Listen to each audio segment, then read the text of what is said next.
ఒక అమ్మాయి బ్రేకప్ చెప్తే వేరే ఏ రీజన్ అయినా చెప్పి మళ్ళీ కలవచ్చేమో కానీ రెస్పెక్ట్ లేదు అని బ్రేకప్ చెప్తే మాత్రం అస్సలు కేర్ చేయదు. కరెక్టే, రెస్పెక్ట్ అనేది అందరికీ ఇంపార్టెంటే, కానీ కొన్ని సిచ్యువేషన్స్లో మన అనుకునే వాళ్ళ కోసం అది దూరం పెట్టాలి. మనకి ఓ లవ్ స్టోరీ ఉందమ్మా, వింటావా? ఒకరోజు కాలేజ్ బస్ దిగినాక ఒక అబ్బాయి తన గర్ల్ ఫ్రెండ్ ఇద్దరు ఫాస్ట్ ఫుడ్ సెంటర్లో కూర్చొని తింటున్నారు.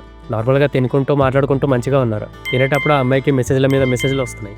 ఏంది ఆ మెసేజ్లో అని అబ్బాయి అడిగితే, కాలేజ్లో సూపర్ సీనియర్ అంట, మా ట్రిప్లీ బ్రాంచే అంట, మార్నింగ్ నుంచి మెసేజ్ చేస్తూనే ఉన్నాడు ఏదో ఒకటి సోది పెట్టుకుంటా.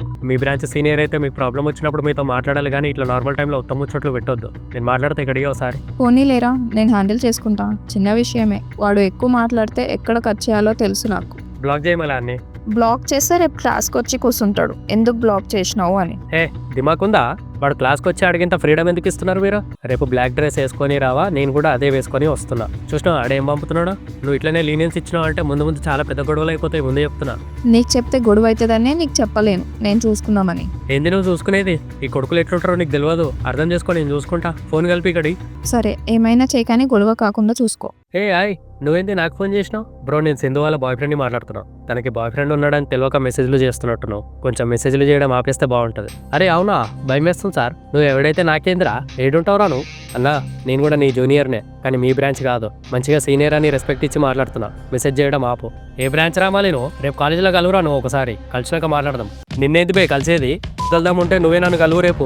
ECE branch second year B block building first floor 406 room number. Last bench నుంచి సెకండ్ రోలో కూర్చుంటా. ఆడోళ్ళ కోసం క్లాస్లకి పోయి ఆడంగని అనిపించుకోకు. రేపు మొగల క్లాస్కి వచ్చి నీకు కలుద్దాం ఏందో చూపి సాలే. తమ్ముడు, సీనియర్ అని చూడకుండా మస్తు మాటలు మాట్లాడినావురా, రేపు నీకు మామూలుగా ఉండదురా. పెట్టుబే సాలే. నేను నువ్వు నార్మల్గా మాట్లాడతావని ఇచ్చిన, గొడవ పెట్టుకోకు అంటే అదే పని చేసినావు. నార్మల్గా మాట్లాడితే ఇంట్రుండా ఆడు? నువ్వు ఈ విషయం మర్చిపోయి ఇంకా మేము చూసుకుంటాం. మీ త్రిబుల్ ఈ బ్రాంచ్కే కాదు సూపర్ సీనియర్లు, మా ఈసీఓలో కూడా ఉంటారు సూపర్ సీనియర్లు. వీడు కూడా వీళ్ళ సీనియర్ అన్నకి ఫోన్ చేసి రేపు కాలేజీలో జరిగే గొడవ గురించి చెప్పి రమ్మని చెప్పిండు. నెక్స్ట్ డే కాలేజ్కి వెళ్ళాక మధ్యాహ్నం వరకు చూసినాం వస్తాడేమో అని, రాలేడు. మధ్యాహ్నం లంచ్ చేసి నేను మా ఫ్రెండ్స్తో బయట గార్డెన్ ఏరియాలో కూర్చున్నాం. గార్డెన్ ఏరియాలో కూర్చున్నాక మా క్లాస్ ఫ్రెండ్ ఒక అమ్మాయి ఫోన్ చేసింది. ఓయ్, ఎక్కడున్నావు? ఇక్కడనే బయట కూర్చున్నాం. ఏమైంది? రే ఎవడరా సింధు బాయ్ ఫ్రెండ్ ఇక్కడ? సీనియర్స్ అంటే రెస్పెక్ట్ లేదురా మీకు? ఉద్దతాముంటే రమ్మన్నాడు కదా, రాడు. వచ్చినా ఏడాడు? మమ్మల్ని ఆడం కూడా అంటాడు. రాడు ఏడాడు? బట్ ఇప్పుడే ఫ్రెండ్స్తో బయటికి వెళ్ళిండన్నా, ఇక్కడ లేడు. నువ్వు వచ్చినాక కాలేజ్ క్యాంటీన్కి రమ్మని చెప్పి వెళ్ళిండు.